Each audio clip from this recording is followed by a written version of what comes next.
Hello everyone and welcome to episode, what is it, 152? 152. Oh yeah, because 151 was last time. Because we don't have any notes. No, don't have anything. We're literally walking around Washington right now. Actually, I am looking currently at the Capitol building in Washington, which is big and white, and I probably would have mistaken it for the White House if I was just here on my... I don't know, it has a dome on it, right? The Capitol does, yes. The White House does not have a dome. Is it not? No, it's like a flat roof. No, you're right. I don't know. It does scream like a American building though, American like traditional Greek Roman. Yeah, exactly, influenced from the Greeks and Romans. So hey, I'm NBZ, we're here, and this is our American episode because we're out here for the wedding of our good friend Ali T, which happened yesterday? 2 days ago. 2 days ago. So yeah, we were in Baltimore for, well, I was there for like 3 nights, you were there 4 nights I believe, and we both had a long wait in US Customs, which was not too much fun, but my first experience of America is getting here, standing in line for 2 hours, which we can talk about what we've been playing, but I played Smash Brothers for 2 hours in line basically at immigration, and then we had a terrible car journey back, so it took we were in traffic for like an hour and a half, we barely moved 10 meters, and then another 3 hours to drive because we got into Newark, and so it took us 3 hours to drive to Baltimore.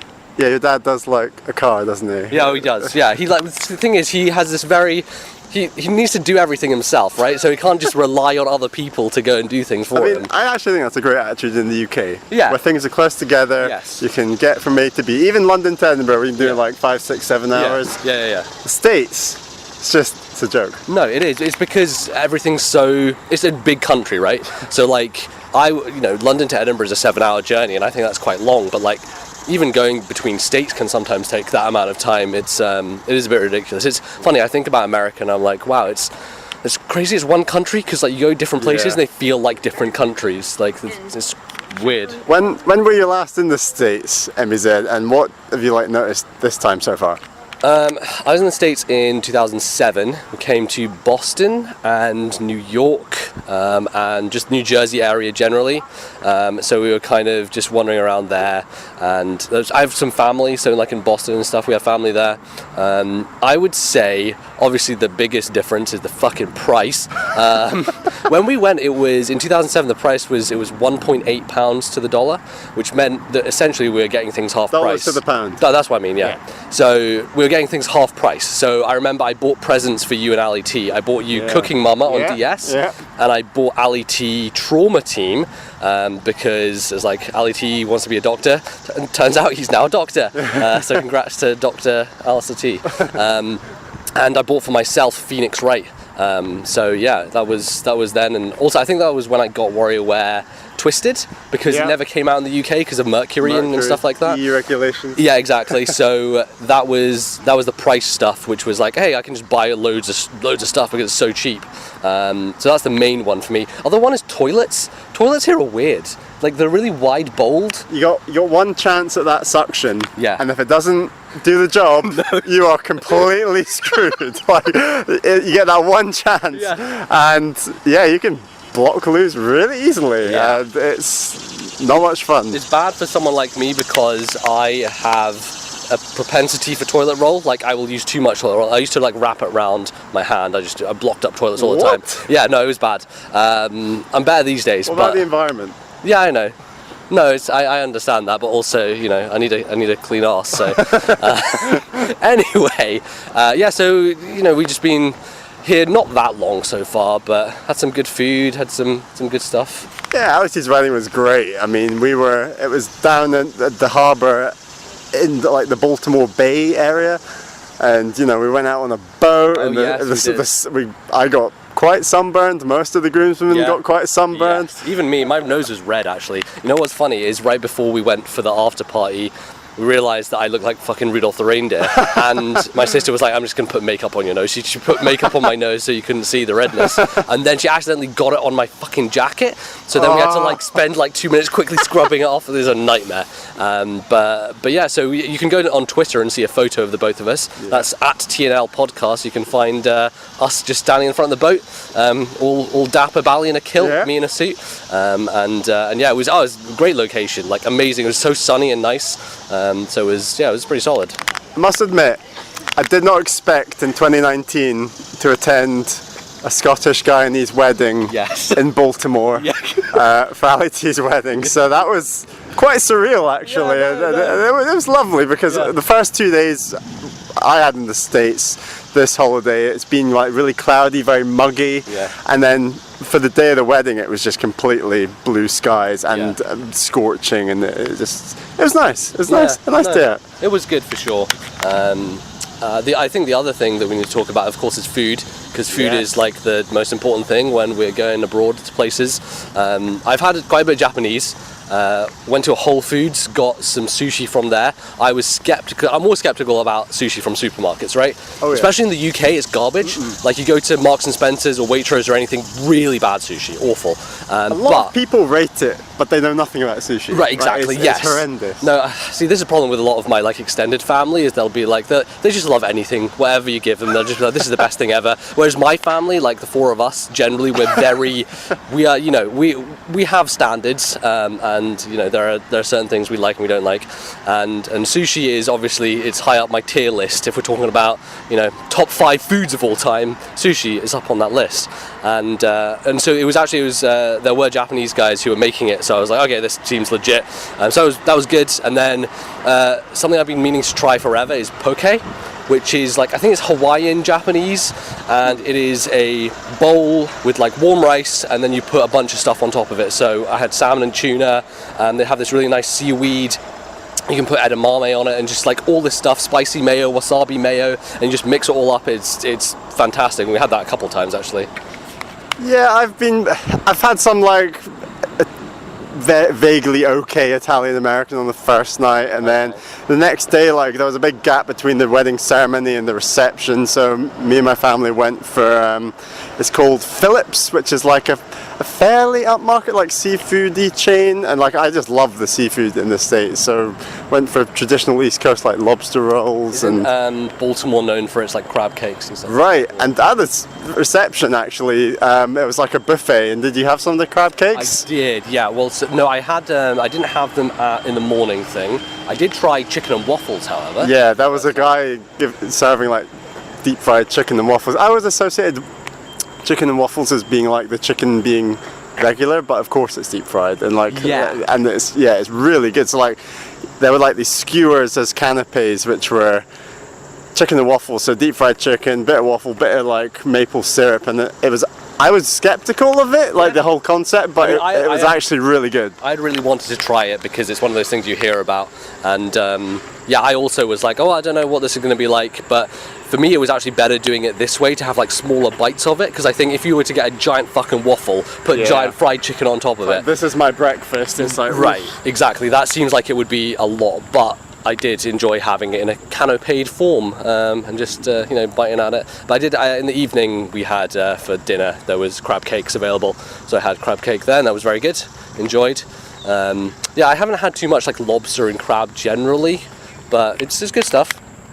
I would say the lobster rolls were fantastic at Phillips, and like one thing that the States is great for is, so in the UK you get oysters in a lot of seafood places, but they're always cold, they're always raw, whereas in the States that you can get the raw ones as well, obviously, but like they also do like cooked oysters with like breadcrumbs and like extra garlic, or like, so I had that as the starter, like broiled oysters, I believe it was. Don't actually know what broiled means. I think it just means boiled is like boiled. I don't know. Yeah, right. What is it? It's a weird turning word. into Dan Reichert here. Hey, it's an American word, isn't it? Broiled? Broiled, yeah. I think so. So yeah, but they were great, and the lobster roll was fantastic. A little bit pricey, but it's quite a touristy area. Yeah. And then last night actually in DC, went to like this. It's a very hipster kind of little restaurant up in like this northern part of DC, with a friend of Caroline's actually, and had some. Like baby back ribs, and like they were really like lush, and like the meat just fell off the bone. Oh, wow. And they were like done in like quite it's like a curry sauce actually. It wasn't a very American sauce at all, but they were really great as well. So that's kind of where I've got to so far food wise, but I know that I still want to check out like Red Lobster, Caroline's dying to try Olive Garden, and every time she tells an American this, they just laugh at her. So, the meme that I've heard from most Americans is Olive Garden breadsticks. You've got to have the breadsticks. I don't know why. I don't know what's special about them. Red Lobster biscuits. Okay, they're another one. And when we say biscuits, we mean scones, which you put gravy. Apparently, savoury scones. This it frustrates me to no end that Americans call scones with gravy on them, which is a ridiculous notion in my mind. A biscuit, which is just like, I mean, come on, it's not on. So yeah, and just today we've just done a tour of the Capitol building and Congress and stuff like that, which is very cool because this is the day they're returning to Congress. Yeah. So what's the date today? Like September the 9th. Yeah. So yeah, this is Monday, September 9th. Chapter 9 comes Celeste out. Chapter 9. I just checked on Twitter and it came out at midnight PST last night. So when I go back to my hotel room, I'm downloading that. Oh, I need to get back into that. I've not done any of the B-sides. I've done one of the B-sides, I think. So I need to go on a Celeste train. But anyway, yeah. So we saw the Capitol this morning, and that's a very cool building. It's really interesting. Like, I do like my US history. That's a good TNL takes topic. There we go. Yeah. US history. Yeah, I do like my US history. I like how compact it is. It's a short space of time, and there's a lot of information about it, and a lot relates to obviously like Civil War stuff. But yeah, and that's all represented, I find, in every single historical building I visit in the States. There's always got links to like War of Independence, Civil War, War of 1812, and like the Capitol's like got a huge amount of that. And there's certainly a lot of controversial statues that it's like Robert E. Lee and people like that, like Confederate people, and I think the guy who was taking us around he's from Georgia, wasn't he? Yeah, he was from Georgia, and shout outs, he was great. He was doing an internship for this congressman until December, I think he was saying, and yeah, this was his first tour he had given, so it was really great that he just kind of gave us a tour at fairly short notice, a big group of 8 of us, which was good because a lot of the tours that happen here are very large groups, so there's like 50 people at a time who are going on a tour, and they have one tour guide and they've all got headphones on listening to what they say. I think it's good to have a tour, like a more intimate tour where you can actually ask questions, because a lot of those tours you're just going along and listening to information, you can't really chip in at all. So yeah, it was good to just ask questions and kind of, because there's a lot that comes up, and I was really curious, like, where did Congress organise before Congress existed? And he was sort of saying, you know, it was like in pubs and bars locally, and then like the Senate, the House of Representatives. There's a lot to take in. A favourite room, a favourite moment? Yeah, I mean the dome. I thought the dome was incredible. Like, they have these huge paintings on the wall. You know, you can very much tell there is a Greco-Roman influence in a lot of the design. You know, there's Latin motto and everything that I translated for people because I don't speak Latin. And yeah, like the it's very Michelangelo-esque, kind of has the painting on the roof. And stuff like that, and there's also like a really nice relief that goes around the center of it that shows like the history from the beginning when Columbus arrived. Oop, there we go. Yeah, there's some background nice traffic for you. I thought the painting was interesting in that it looked so like traditional Venetian almost, and then you just see George Washington like superimposed. And also like a meme the way that it's like him just in there and to like look godlike. And our tour guide made a big point of emphasizing that a lot of Americans at the time wanted George Washington to be a god, like a man above people, deify him, exactly. And he was a king, right? And he personally was very much like against that, and like resigned from like the military and wanted to just be. He's happy to be respected, but not like deified in that way. So it's interesting, like. He maybe didn't get his way on a lot of those arguments when he's painted into the ceiling of the Capitol. But another one was he wanted to be buried in Vermont, I believe, or somewhere in the northeast of the United States, whereas the people really wanted him buried in like the crypt as part of the Capitol. So what was another one I was going to point out? Yeah, I agree. The dome was the best part for me. Just the scale of it, I think. It's just like size in it.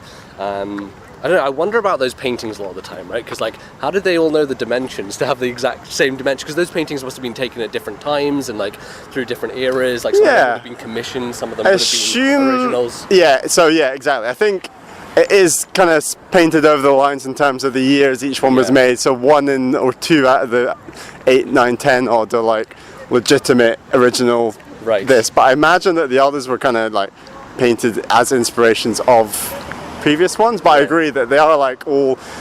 They're not faded or anything. They're like so they've obviously been touched up, and it's a fairly like not a sunny room, but like Sure. I don't know. There's light. So I did laugh though because there's a section where there's a bit of a glass and you can see and the guy was like, and this is the original foundations, and like me and my sister were just laughing because America's not very old at all. So like, yeah, this is 200 years old, you know, and it's like, man, I've seen fucking rocks in the UK that are like 1,000 years old, you know. I mean, yeah. So the capital as we see it was finished in like 1860. It's like. But I think that's just before the US Civil War, so like, or just after. Need to get my history right. Yeah. In and around the US Civil War. So, and our tour guide was making the point that it was a big deal for Lincoln at the time. He wanted to continue the development of the capital because it would have been seen as kind of backing down in favour of war if they had kind of paused the development of it. So that main chamber and like all these statues, and there's a suffrage statue that's not finished yet, and it's implied that that's only going to be finished once. I guess there's universal suffrage, but also universal rights. So yeah, it was cool. Yeah, it was cool. Good. What are we doing right now, though? We're walking in the streets. Mall. This is the mall. Okay, yeah. So we are basically just wandering around here. We're going to try and go down to some of the monuments and kind of give a tour around the whole area because there's lots to see here. So it's and it's kind of in a dense area. It's all kind of located around this central location. It was interesting. He pointed out that there's like a star in the center of the diamond that indicates like this is the center of everything, and so all the roads and infrastructure is built based on those number and things like that. 700,000 people live in the diamond. Oh, really? Fun fact: they don't get a vote for the president of the United States. What? Yep. So because they're not technically counted as any state, or exactly, the District of Columbia is not technically a state. That's weird. And that was decided at the time because it was felt that if Congress was situated as part of a state, that it'd get politically too difficult for the other states to kind of negotiate and move on. Anyway, interesting. Yeah. So there we go. Yeah, I mean, it's America, I guess. What's your plan for the next few days? Yeah, so we are heading to New York. And my plan in New York is to eat as much fucking pizza as humanly possible. I'm going to do some research again and figure out what the best places to go are. But like, food's a big thing, and that's what I want to do. You know the difference between New York and Chicago? I mean, deep dish is Chicago, right. And New York is like more thin based, but it's more like by the slice, isn't it? That's the thing, that we don't really usually eat pizza by the slice, but I think it's because the size of pizza here is just so enormous that a slice is actually a pretty sizable. Like it's almost a lunch to some degrees. Yeah. So because of that, it's easy to go and just get some slices and enjoy. What about you? You're heading to Canada, aren't you? Yeah, we've got 2 more nights in DC, and then we're going to go stay with my family in Toronto, which I've not been. I should say I was last in the States in 2017, but I've not been to Toronto since 2010, so it's going to have been a while. Yeah, so cool. That should be good. Yeah, no, sounds good. Great. I mean, I guess that kind of is the end of our just chatting about America generally portion of the show.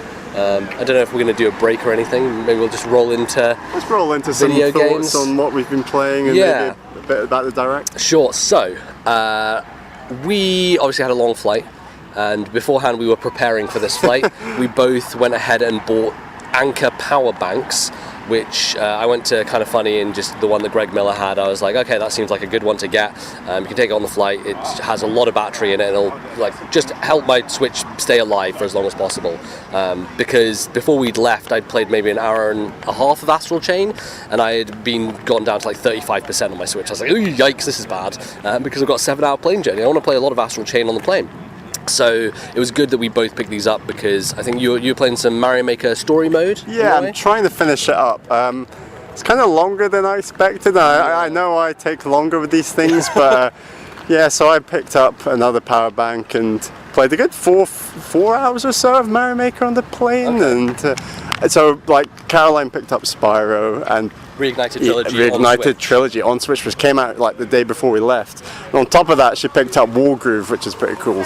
But she's been diving right into that Spyro Reignited Trilogy, which came out just before we left, which is pretty sweet. And we were like charging both our Switches and like a phone at the same time on really the plane, putting and like paces and like so the one I've got, it's got like 10 lights that just gradually go down, and even by the end of the flight, most of the lights were still on. Like it could have lasted like another, I don't know, 3-4 hours. So pretty happy with that purchase, and I've really had much time to play Switch since. Right. So just a bit of Mario Maker story mode.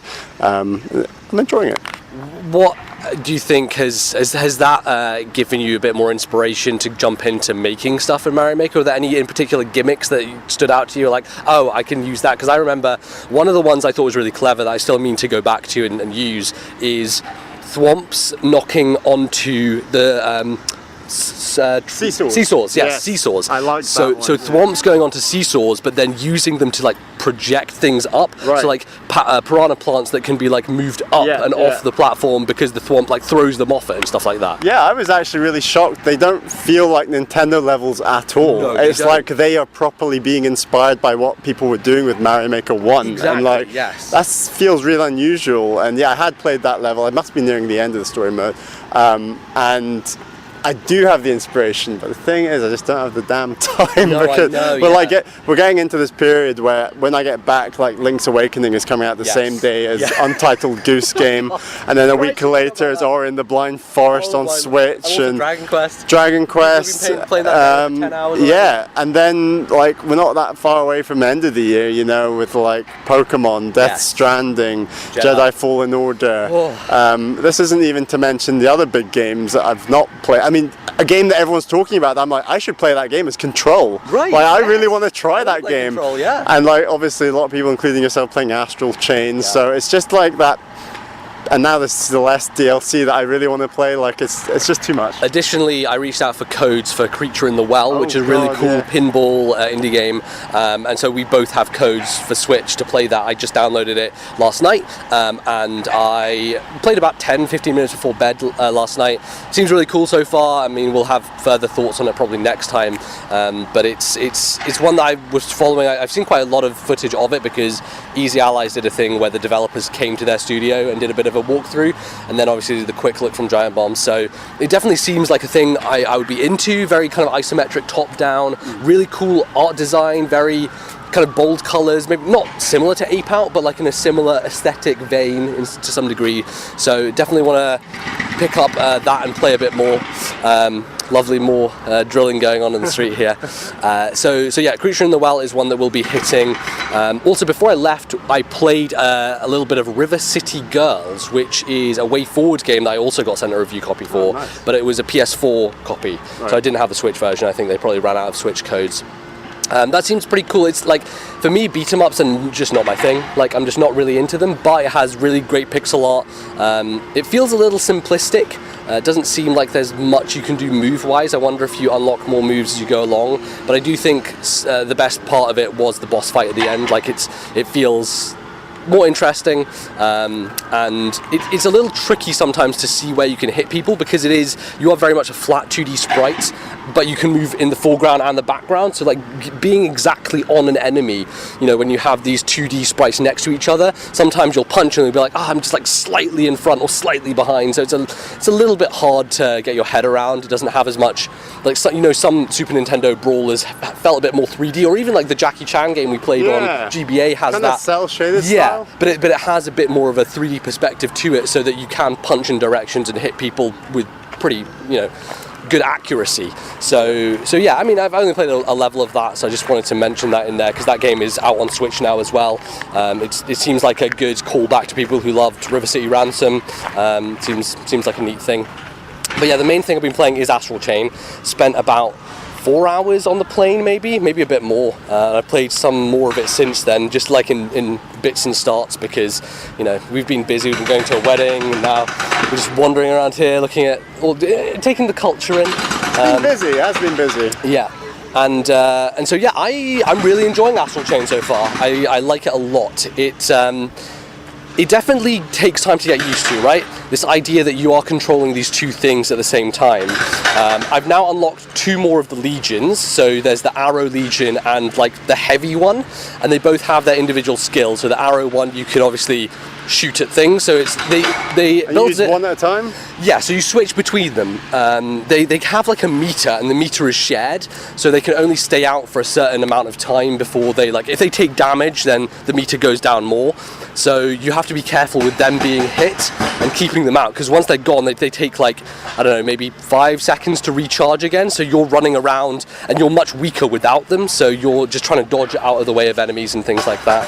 So it is just managing that stuff a little bit, which can be tricky. I'm actually playing this on normal for the first time, because Austin Walker, when he was talking about the game, was like, it's too easy, like it's really simple, you can kind of blaze through it, no problem. So I usually play Platinum games and generally character action games on easy, because I'm not very good at them. But I've been playing on normal, and I'm finding it fine. I am getting a lot of D ranks, you know, I'm not great at the game, so I'm finding myself taking too long or whatever, or not using different characters enough, and getting just Ds and being like, well, I don't know, I thought I did quite well there, but apparently I'm bad.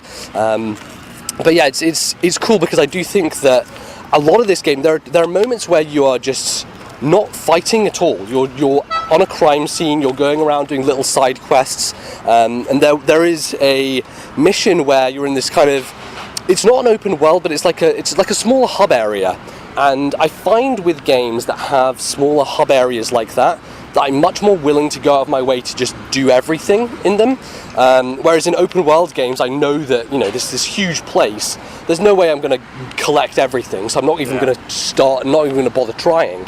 But because it is a smaller, more intimate space, I feel like, okay, I want to get all the collectibles. And there's also a kind of Batman-style visor vision, like, you know, Witcher vision, like all these games have that type of thing, which highlights things in the environment you can interact with. One of my favourite things to do at the moment is you run around and you collect trash from the floor, and you just pick up cans, and then you just like throw them into the trash can, and I find that like very satisfying. You get like points for doing it and stuff like that. How much of the game is like the combat versus the exploration? I would say it's pretty evenly split. There are certainly areas where you will be doing a lot more combat, and there's also some puzzle solving stuff as well. So there's the real world where, you know, the city environments, and then there's the astral plane. And the astral plane, oh my goodness, we've got an ice cream truck right next to us just singing along, man. Don't they know we're podcasting? No, speaking of ice cream trucks, there is an ice cream truck in the level I just did, and you can buy an ice cream, and you I don't know if there's a challenge associated with it. There's probably some in-game achievement. You have to like use the motion controls to like steadily walk with it. If you knock into somebody, you like lose scoops of the ice cream. It has like 7 scoops of ice cream, just this giant thing.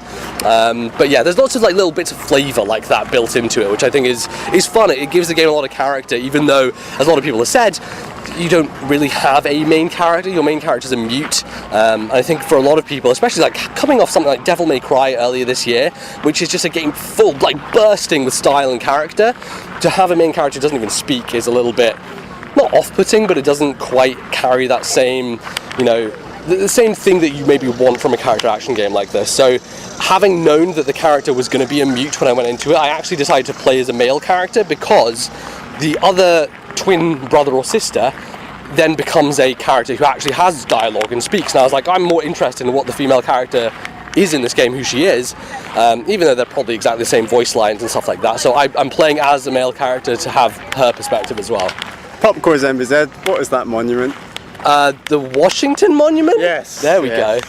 We're literally, just walking. Bit of a tangent. I know. I was gonna, if you're gonna say, I would say the obelisk one. Yes. That's how I describe it. But you know, this is nice because this gives people a context for where, if they've been here before. Yeah. Like, here I am in front of the Washington Monument talking about Astral Chain. Yeah, we're walking through the mall between the Capitol and Washington Monument. Yeah. So. It is hot. It is hot, yeah, I'm sweltering. It's the humidity. I think the thing that hits me here more than in the UK is humidity. Like, it's just the East oppressiveness. Coast is humid. Yeah, it's the oppressiveness of the heat. But yeah, anyway, Astral Chain. The Washington Monument actually reminds me of Astral Chain because there is that move where you take your Legion around and like encircle the enemy, and like I can just imagine it in my mind's eye now, just like chaining up the Washington Monument. Yeah, so I would say that in terms of the split, it is a mix between the puzzles, a mix between the exploration and the combat.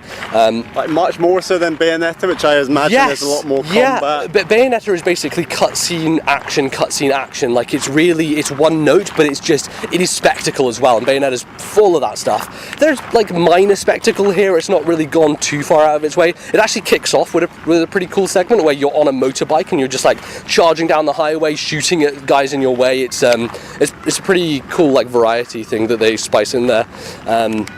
But actually, like, the puzzle stuff has had me stumped a couple of times, and I think the nice thing about the areas they've built is there are lots of hidden secrets and things that you can go off to the side and find, and obviously because I'm playing on the difficulty, which is like standard platinum difficulty, I am getting hit and like taking a lot of damage, so having medicine is helpful. So like going on those side places, finding chests that have medicine in them is actually something I'll use, so I'm kind of incentivized to do it. I will say a lot of people have complained about the visual variety of the game. Yeah. So, you go into the astral plane and it kind of all looks the same. Yeah. I'm not too bothered by that because I think for me the combat is fun enough, and I think it gives you interesting enough scenarios where I'd rather have a game that is very clear with its visual design about where you can go and where you can't go than it being over the top with it. I think the bar for like visual diversity in games is, I would argue, in like even the last 3-4 years has gotten higher. So yes. It's kind of like a bar. I had this game come out 4 years ago. I doubt anyone would be talking about this, but in a world where there are a lot of character action games that have a lot of diverse worlds. Yeah. I can appreciate why that's become an issue. Even something like Uncharted 3, which you've just played, is filled with it. Like you go so many places and it's just rich with different, different things that it does maybe make some of the games which have a smaller budget than something like Uncharted feel lesser by comparison. But I do think because this game is doing so many other things and it's doing them not like amazingly, but I'm really enjoying them. There's a sense of just comfort. Like there's some really good sound design in there. It feels really nice to run around. One of my favourite things, like I like lots of little things in games.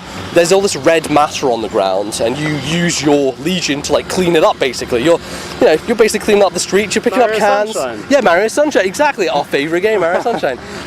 So yeah, there is a Sunshine aspect to that. Like there's a satisfaction in cleaning things up, and it's one of those weird things in video games. I love cleaning things up in real life. Actually, to be fair, I do like vacuum cleaning. I do like getting the Hoover out and You never mentioned Luigi's Mansion coming out as well. Exactly, right. I forgot about that. That's another game where you clean things up to some degree. And how many hours in are you? Of Astral Chain, I am about 10 hours, I'd say. So majority of that was on the plane. I played a little bit in Immigration, but because it's a game where I'd like to have headphones on, it's like there's a lot of voice dialogue, there's a lot of story happening at times. So because of that, I switched over, which is when I was in Immigration, I was playing a bunch of Smash Brothers. Just went through some classic modes. Without Banjo, because unfortunately Banjo dropped. Or maybe fortunately, I have him now. I've played a little bit with him. I played Banjo at the gym. Went to the gym, and I had split Joy-Con, so I basically was on the treadmill doing a bit of walking uphill, like a bit of incline walking, and I played through Banjo's classic mode, which is pretty cool. There's definitely, I feel like I miss a lot of the references because I didn't play Banjo-Kazooie growing up, so I'm sure there's lots of fun ones in there, but obviously we watched the direct and Sakurai did a full run through of his character, what his moves are and things like that. I really like, so the side B move, where he charges into people, but it's limited use. You have 5 uses of it. Really powerful. Not quite Charizard, Flare Blitz levels are powerful, but definitely a viable move for KOing people. It's good for recovery as well if you need it to be. It's interesting it's not as powerful as Charizard's move, because Charizard has it unlimited, and I appreciate he takes damage, but still seems a bit. Couldn't that have been as powerful if it is as limited as it is? Maybe. I mean, it does have its flaws, right? You can get grabbed during it, you can get shielded during it, but if someone like shoots a projectile at you, you just charge through the projectile, so you don't take damage from it, which is pretty helpful. So it'd be interesting was like the one where he fires a grenade out of his backpack. I find was a new one that had a lot of fun elements to it. He feels great. You know, it's such an amazing thing, and we just obviously the directs happened and they talked about how there's even more DLC coming to Smash Brothers, which is biggest announcement of that direct. Yeah, potentially, which I am all about. I am absolutely thrilled that they're doing that, and you know, it makes so much sense because this game is on its way to being the best-selling Switch game.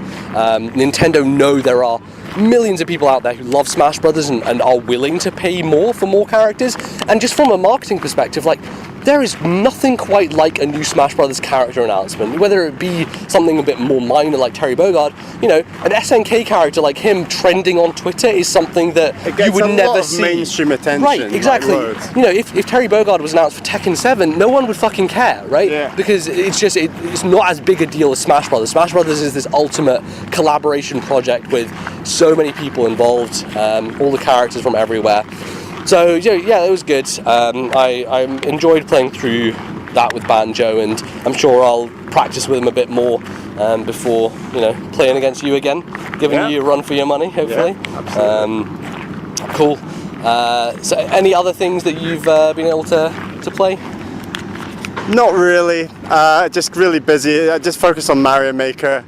I'm kind of like, we were talking about like playing long games last episode, and I need that kind of mental space to kind of get deep into Fire Emblem. I wasn't feeling it on the plane. I just really wanted to crack on and wrap up that Mario Maker story mode. But my time with Fire Emblem will come, and I'll probably gorge through the last two-thirds of that game when I get there. But no, that's something I also need to get to. So I've got a long list to play, especially for next time. But yeah. Great. Good stuff.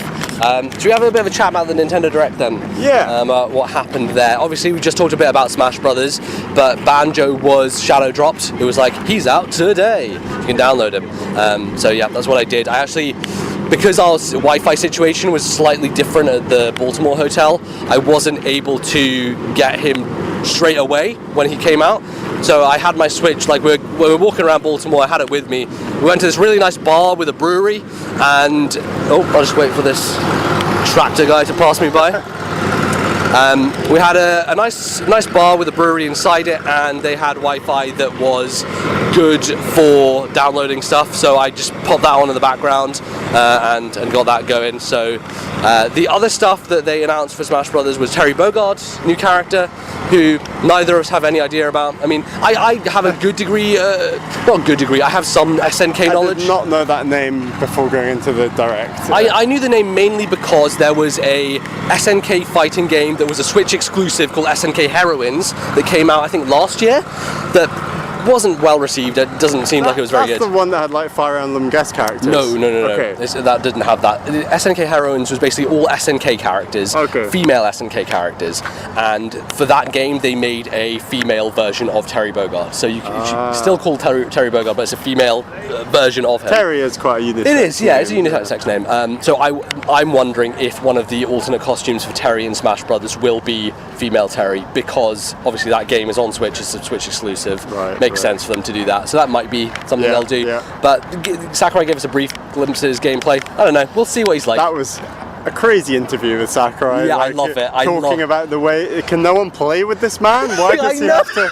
Why does he control two gamepads by himself? I think we get an idea of why Sakurai is so, he never gets a break, because he needs to be the one doing everything. You know, like he really has authorial control over Smash Brothers in a way that is like, even on a video like this, he has to play against himself. He can't have to play against someone else because they might mess it up. You know, he might screw up Sakurai's vision. And he even sold a few Xbox Ones at the same time, because I love that. Part of Nintendo's calling. My favourite thing, because we talk about this all the time about how Nintendo employees. I was chatting to you about it the other day. I think it was on our Patreon. You were talking about the official Nintendo podcast on our Patreon show. That they they always say other systems. They don't say Ori and the Blind Forest was previously on other systems, rather than saying it was on the Xbox. Right, exactly. Right. So they will hardly ever acknowledge the existence or the names of other companies that aren't associated with them.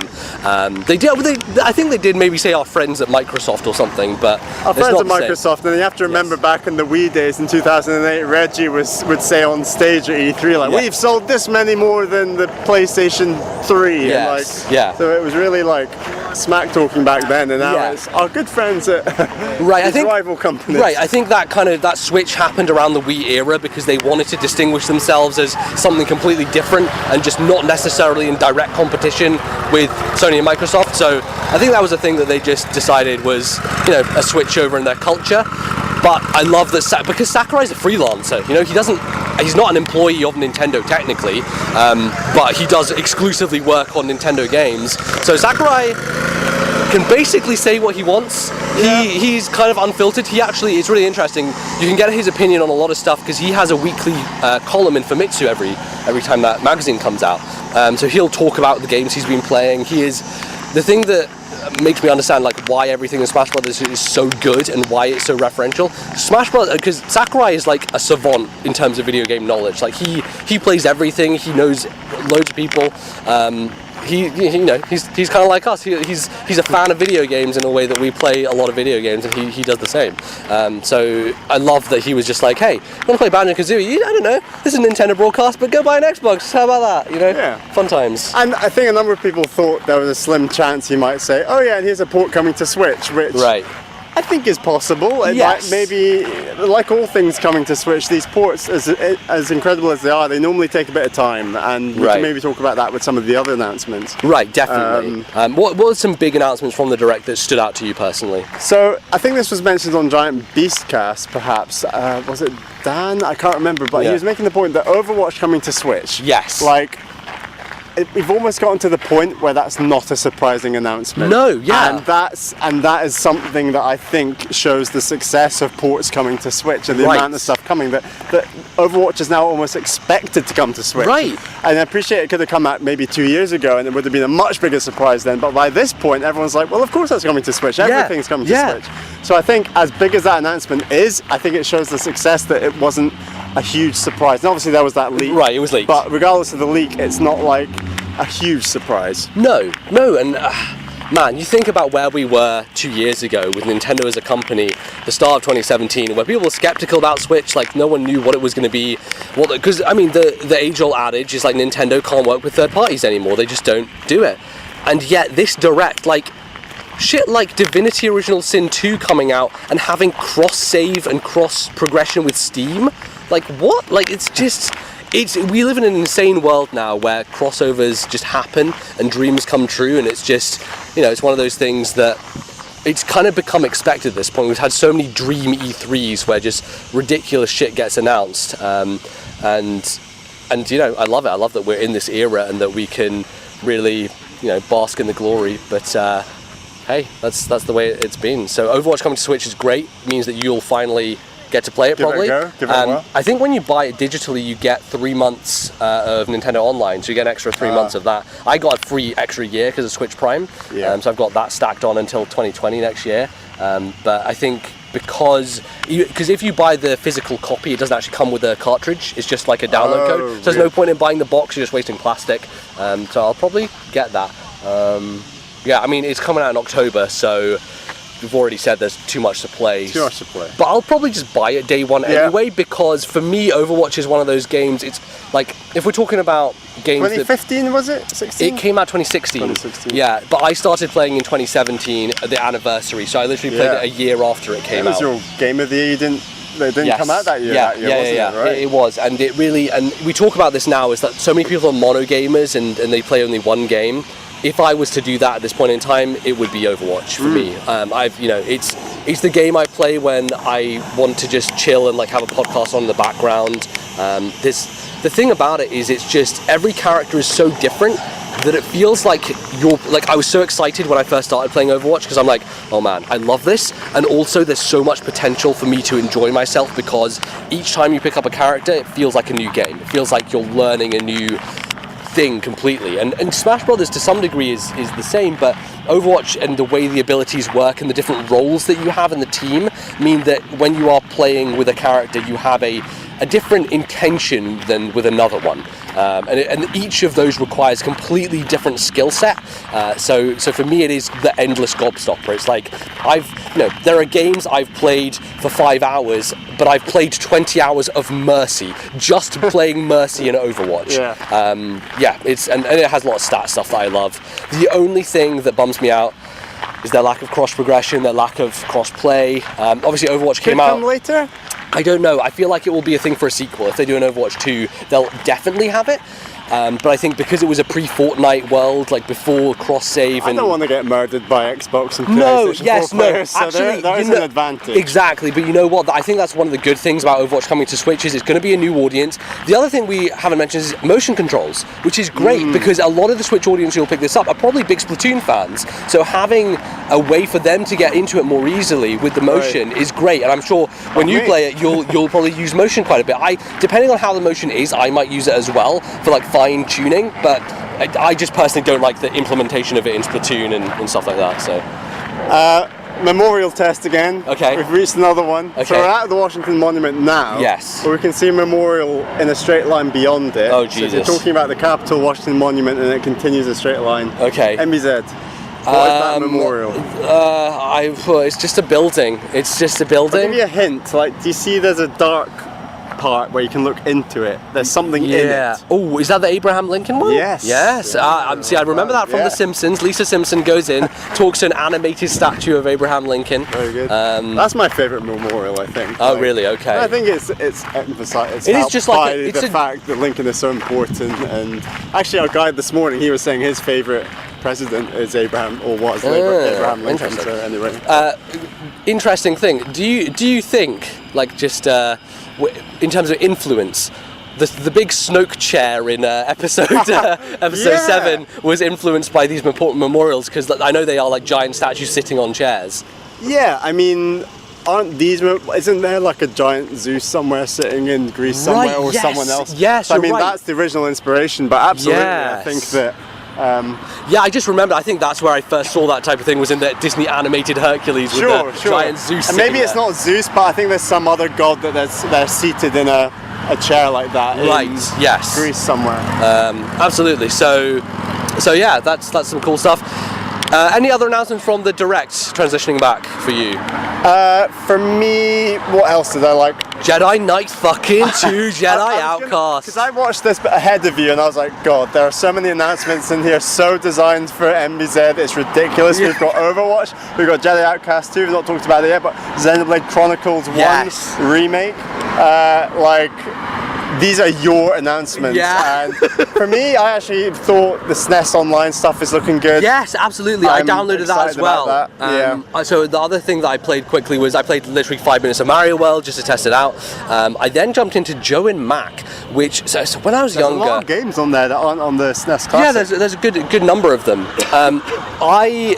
When I was younger in like primary school, there was this game that we were playing. I don't know what system it was for or what. It was this game where you were cavemen and you were like going on dinosaurs. And I've never found it again in my life. I don't know what it is. What system? I don't know what it was. It was like in primary school. I played it in P2 Probably or something. PlayStation 1? No, but it was at school. It was literally at school. I don't know what it was, but it was like some computer thing. Remember. And it was like a dinosaur game where you're walking on the dinosaurs, and the dinosaur would like poop and would like be really laughing at that stuff. Also, I'm using the word poop because we're in America, so you know. And I was like, oh, I wonder if it was Joe and Mac.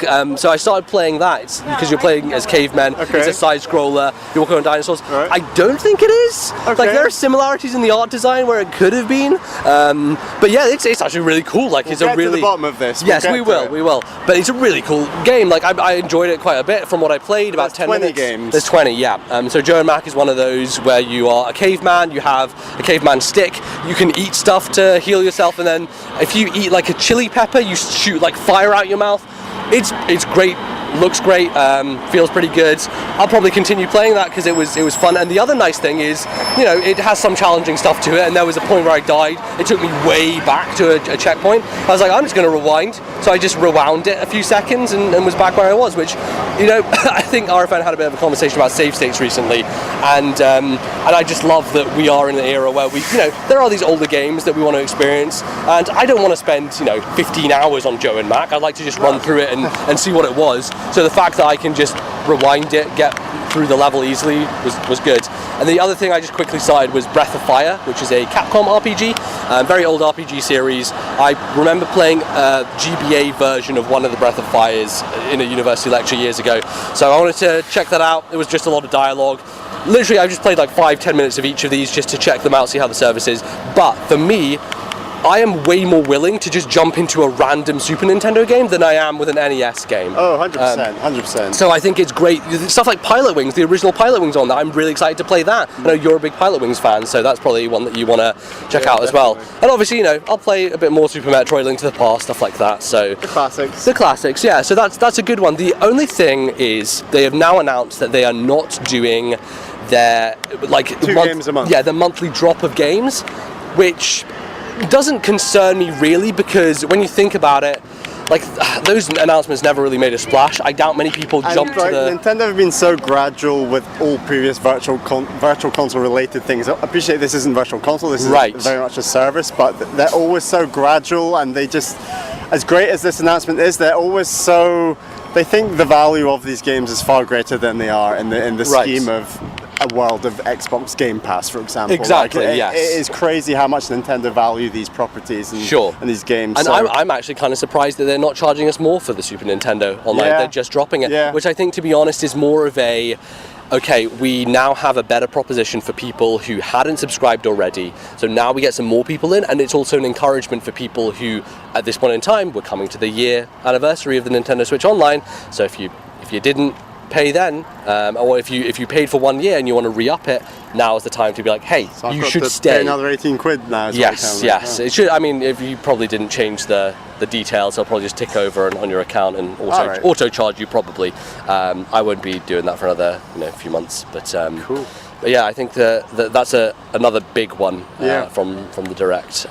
Lots of ports and things. Obviously, we didn't talk about it in depth, but one of my first GameCube games was Jedi Knight 2 Jedi Outcast. It's the game I remember sitting alongside your black GameCube on your parents' bed. Yes. Back in 2004, 3? No, 02 I think. 02 is when it came, because it was 01 in the States and then 02 over here. That game gets pretty good reviews. It does, you never went back and played through it. I know you played a lot of the multiplayer. I think the problem is that it does have Jedi stuff in it, so you are running around with a lightsaber, but that first level, it's a first-person shooter. A lot of the game has... Third-person shooter?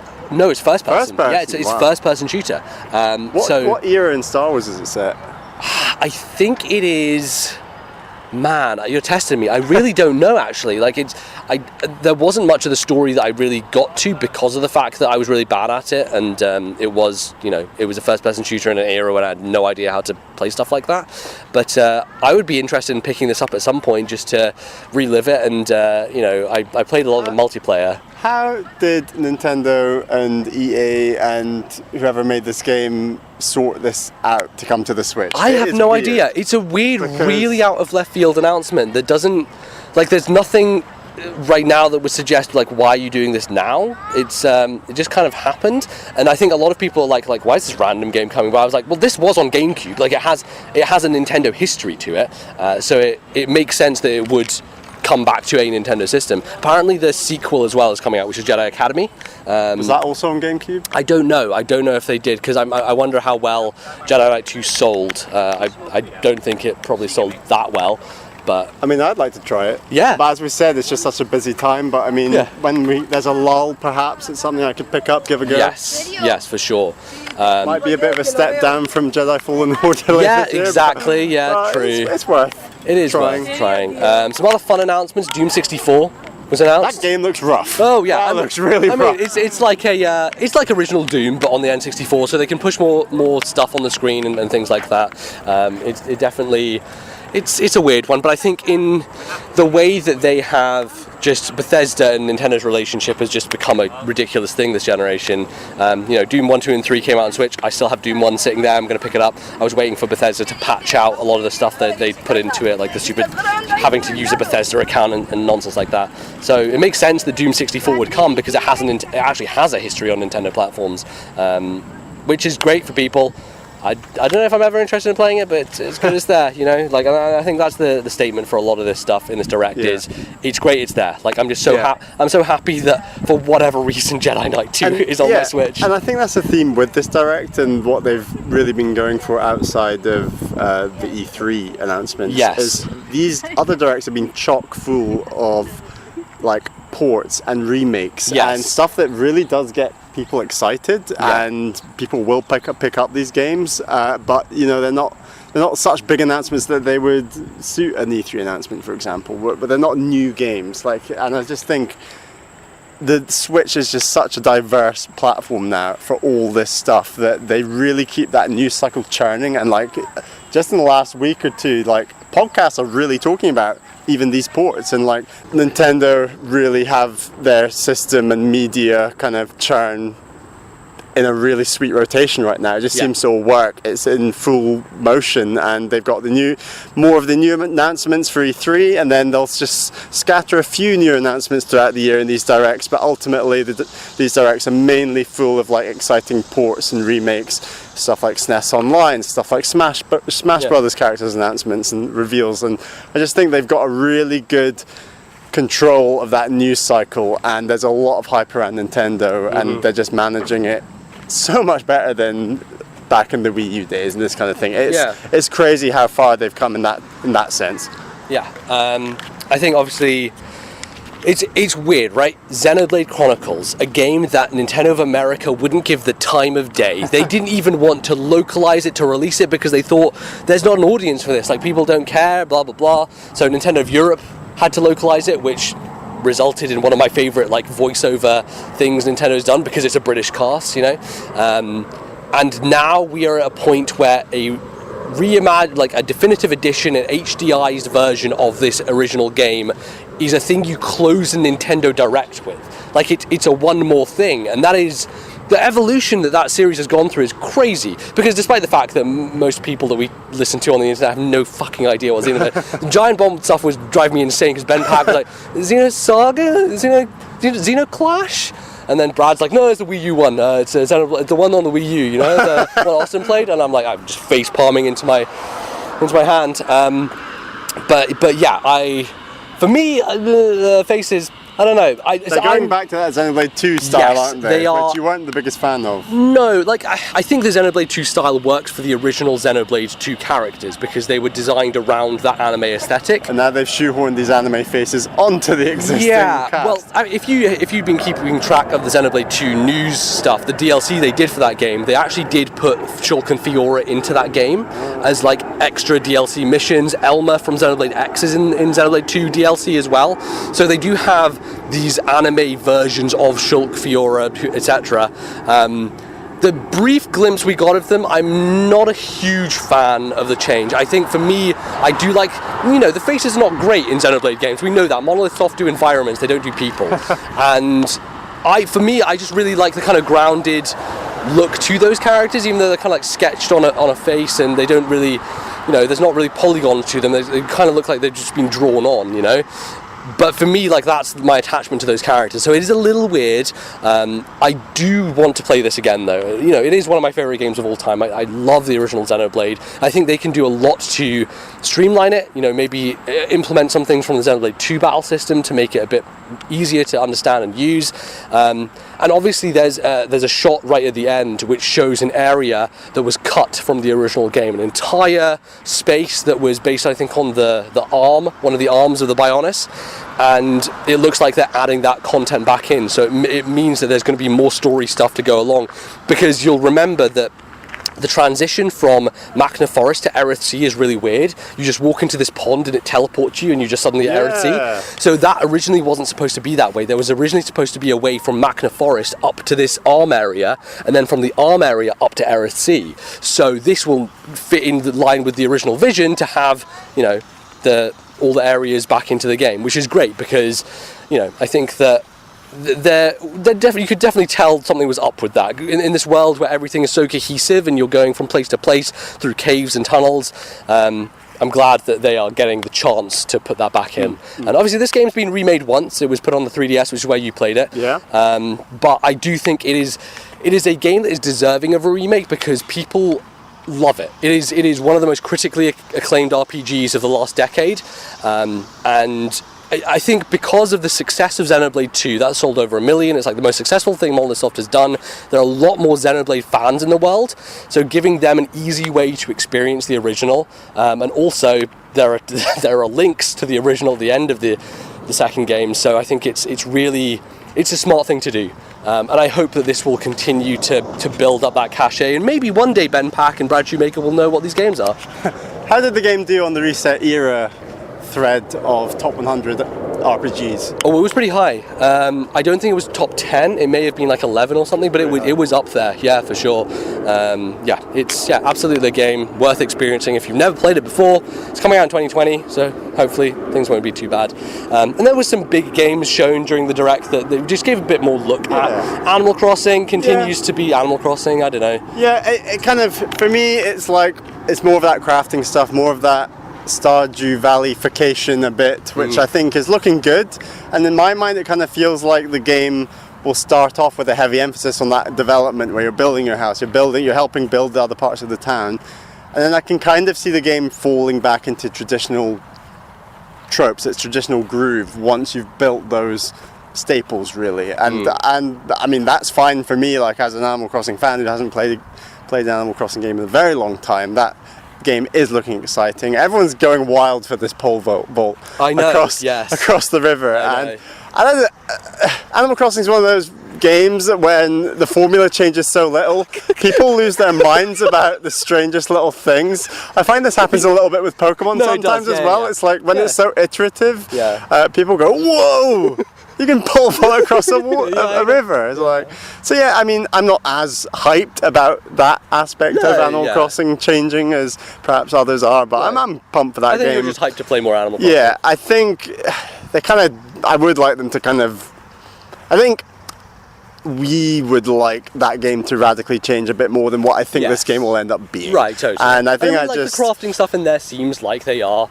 Yeah. They're widening the scope, right? They're making it so that as a island you will have more control. Like they started that with New Leaf, you could place benches, you could place fountains, things like that, but this seems like ground up, like literally paving the concrete, you know. They show that shot of you using a paver on the ground.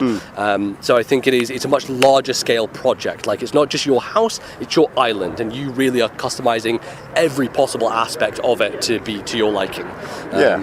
So yeah, I mean the thing is, if you didn't watch the Treehouse stuff from E3, you wouldn't have known this. So I think for some people it was a bit more information, but we did watch that stuff, so it was a little bit redundant, it felt. But I think Nintendo just wanted to give more Animal Crossing information, and they didn't want to necessarily reveal anything new that they hadn't said. So yeah, it makes sense.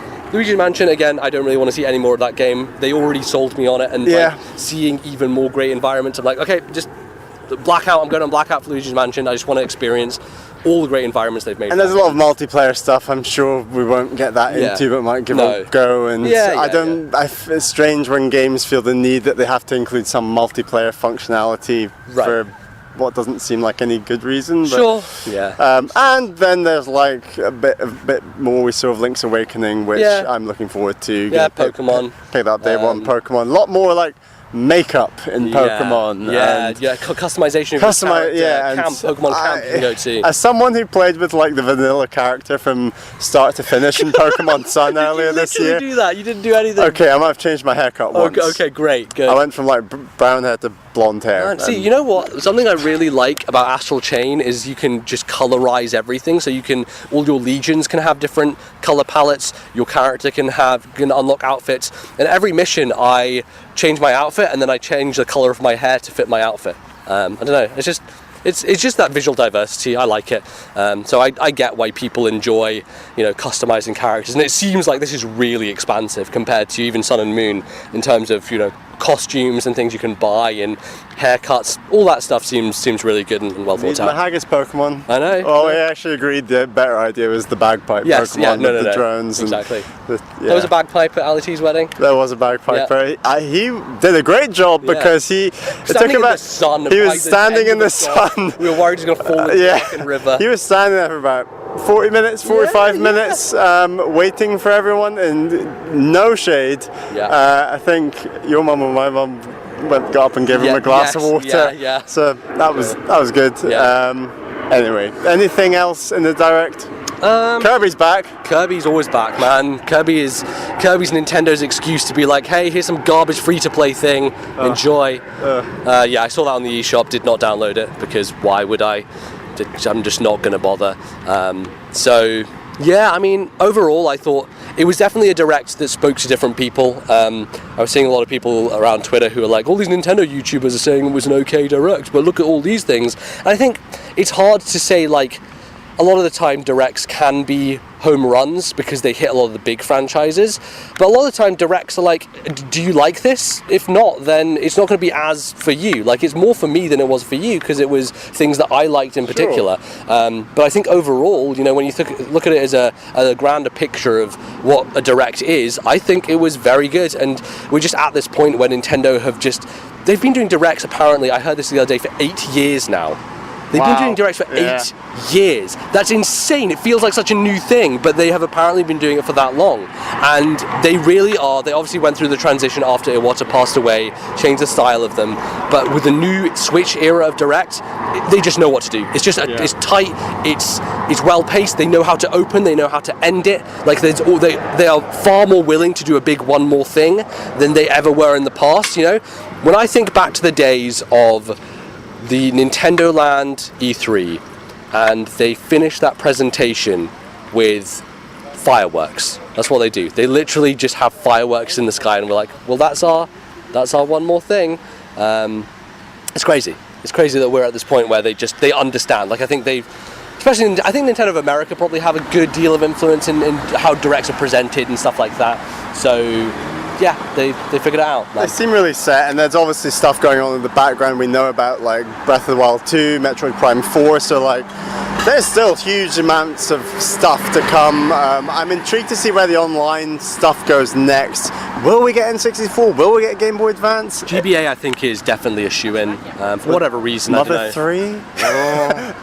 God. So I think there's lots of opportunity. It keeps the news cycle ticking, like I was saying before, and as much as the announcements didn't appeal to me personally, there's a lot there to get excited about, and it's solid. I mean, if you own it's funny because I buy a PS4 just as Nintendo start to ratchet up all the stuff coming out on Switch. But if you only own a Switch, there is an incredible amount to play, like every single month, every single week, and they just really kept it up with that, and I think they hit it out of the park. I thought it was good. Yeah, I agree. Good stuff. Really, just we're at this time of year where there's too many games anyway. So sure, put some more. I got the Link Memorial wrong. It's that one, not the one I was pointing at before. There you go, Valley. I was looking at Jefferson. It's over the water. Okay. Anyway. Well, we're. I think we're going to kind of wrap us up there. We'll be back with an episode that sounds more professional next time. Hey, this was fun walking around. Us signing out from Washington DC by the Washington Monument. Yeah, let's do some plugs. You can find us obviously all over the internet. We're on Twitter at TNL Podcasts. Bally, where are you? I'm on Twitter at Ballyman91. That's BALLYMAN91. Fantastic. I'm on Twitter at LordNBZ. And if you do want to see a picture of us at Ali T's wedding, of course, go to at TNL Podcast, the podcast Twitter account. We have some patrons to thank, of course.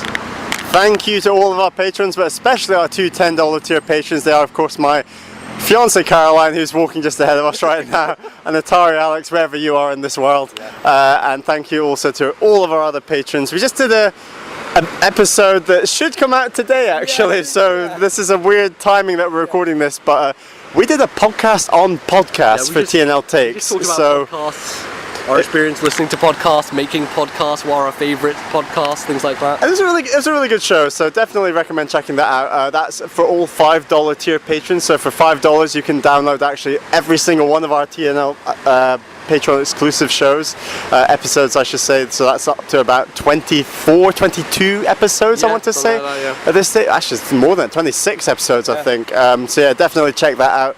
We've also got to mention our next Backlog Club. Yeah. We are going to be talking about that when we get back to Edinburgh. That's going to be episode 153. Yes. As of course Wave Race 64. We've both played a bit. I need to play more. You need to play more. Absolutely, yeah. Going to dig into that when I get back home. But yeah, you can find us in various places. We're on iTunes, we're on Stitcher, Spotify, Alexa, all those things. Yeah, that's pretty much it. Any plans for the plane journey back? What are you going to be playing? I got to get into Fire Emblem. Or probably I'm going to be very deep back into Celeste, because I haven't played all the extra stuff that you have, MBZ. I'm gonna. I think I need a guide to find the B-sides, and then I'll get them all lined up for the plane, maybe, and then I'll play them on the plane. Good idea. To be fair, you probably won't even get through one of the B-sides on the plane. They're that fucking hard. So good luck with that. But yeah, I'm probably gonna be just trying to get through Astral Chain before Link's Awakening comes out. I'll probably play a bit more while I'm here in the States. And yeah, I'm heading to New York, so I'm going to go to the Nintendo store. So I'll probably buy something there. Don't know what, a t-shirt, a hat, some Pokemon plush. If they have a Shuckle plushie, I'm coming for it, man. I'm taking that Shuckle plushie off the shelf. Yeah, and then I'll probably just play Creature in the Well as well, so we can give that a good discussion next time for both of us, because we got codes for that.